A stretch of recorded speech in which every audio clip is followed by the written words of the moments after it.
Hello guys, this is logistics with Aravind. இன்றைக்கி நம்ம எதை பற்றி பார்க்க போகிறோம்னா இன்போர்ட்னா என்ன? இன்போர்ட்னா லைக் நம்ம வேறு ஒரு நாட்டிலேருந்து நம்ம நாட்டுக்கு இறக்குமதி பண்ணுறது தான் இன்போர்ட்.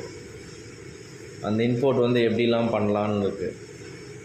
ஏரில் பண்ணலாம். ஏர்னால் பை ஃப்ளைட்டில் பண்ணலாம், கப்பலில் பண்ணலாம். இது 2 ஆப்ஷன் இருக்குது நம்மளுக்கு இம்போர்ட் பண்ணுறதுக்கு. ஸோ நம்ம மேஜராக பார்க்குறது நம்மளோட ஃபீல்டு தான். சீனா கப்பலில் தான் வரும். வெளிநாட்டில் அங்கேருந்து ஏற்றுமதி பண்ணுவாங்க, அங்கேருந்து எக்ஸ்போர்ட் பண்ணுவாங்க. நம்ம ஊருக்கு வரும்போது அது இம்போர்ட்டாக வரும். ஸோ இம்போர்ட்டாக வரும்போது இங்கே நம்ம சென்னை ஹார்பருக்கு வரும். சென்னை ஹார்பருக்கு வந்த பிறகு அங்கேருந்து இன்னொரு இடத்துக்கு மூவ் ஆகும். இந்த மாதிரி லாஜிஸ்டிக்ஸ் விஷயங்கள் உங்களுக்கு நிறைய தெரிஞ்சுக்கணுன்னா லாஜிஸ்டிக்ஸ் வித் அரவிந்த் சேனலை சப்ஸ்கிரைப் பண்ணுங்கள்.